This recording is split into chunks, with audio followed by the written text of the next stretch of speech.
Welcome back. Now 57 years in existence, and for the first time, the Ackermans family will not have a voting control of Pick n Pay.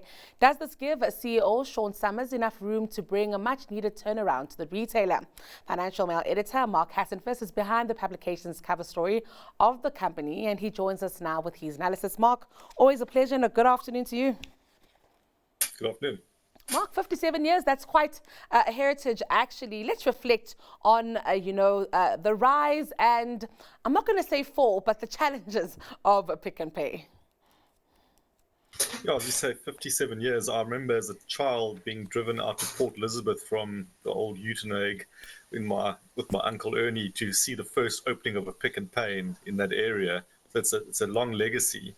And it's been through different changes over the years. I remember as a junior reporter back in the 90s, Pick n Pay earning a heap of interest on the big cash holdings it used to have.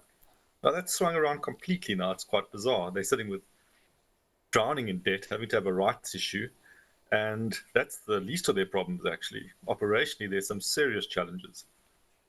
I actually want to speak about those challenges, Marc, because I actually remember when Sean Summers was first interviewed as he came back on board at Pick n Pay. I think he was under the impression, we were all under the impression that this could possibly be a quick fix, that if we just fix the operational things, that Pick n Pay would be able to return to its former glory. But it's actually turned out that the issues are way more complex than that. And that's evidence in that deadline that rose to 6.1 billion rand over the last reporting period.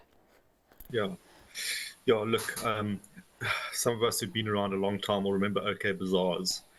I'm not saying the same thing's going to happen here, but I do remember OK, and they had a big back in SA Brews, you must remember, battling to get their margin back, battling to get viability. Everything went against them. Now, Pick n Pay it's kind of similar in a way. You've got to hold your margin. That's important. The margin has been smashed. It's down to nothing.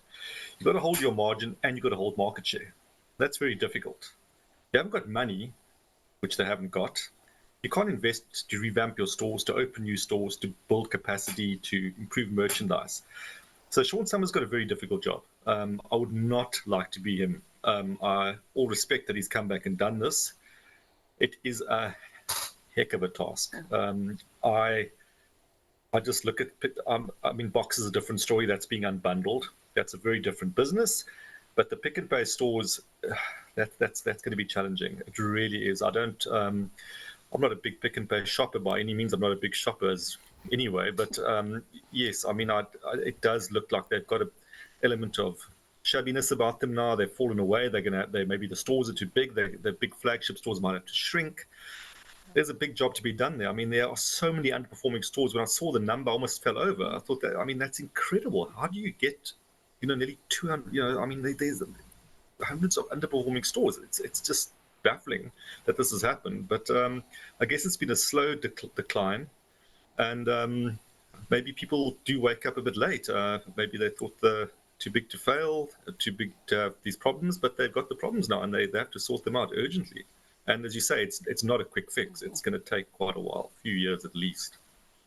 Marc, based on the retailers that are doing well, and maybe ShopRite is the only comparable one out there, I'm very keen to find out exactly what a Pick n Pay might not be getting right. Of course, there could be things playing themselves out in the background, but for consumers to also decide to look in a different direction also tells me that even the consumer can walk into a store and sense that Pick n Pay isn't quite the Pick n Pay they know.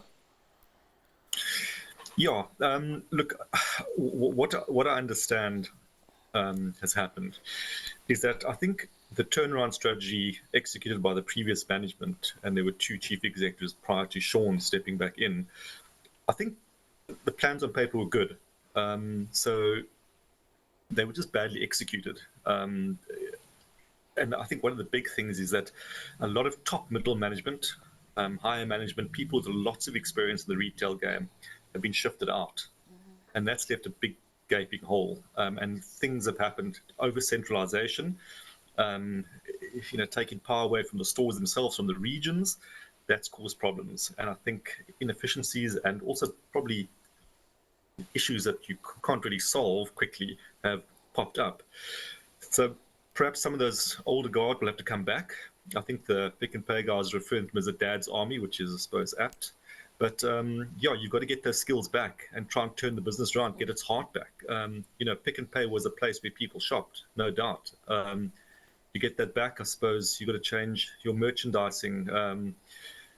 You've got to have different price points. If your margins, you've got to build it all those products that you can get a big margin on. Not all grocery shelves are contained products you can earn a big margin on. You've got to change that balance. It's very difficult. It's as you say, long, tough turnaround. 2027, they're predicting profits for the grocery chain, the core chain. Oh, that's going to be a big ask, I think. Speaking about the heart of Pick and Pay, Mark, let's talk about the Ackermans family, stepping away slightly there, relinquishing some of that voting control there. What does that mean for the heart of Pick and Pay? What is that an admission that, their involvement isn't the best thing for the business at this point? Look, they've been around for generations. They kind of personify Pick and Pay in a way. But yes, things have happened on their watch. And I know there are people with some very strong views about the Ackermans' future role. And some are blatantly saying, just walk away. You haven't been a great custodian. Things have happened now, and it's time for maybe a new shareholder to come on board, a new strategic shareholder if possible. We can add direction. But yes, they're following their rights. And that in itself is a good thing, I suppose. They're putting their money there. They believe in the turnaround. What worries me a little bit, the change of control, as it's so been heralded.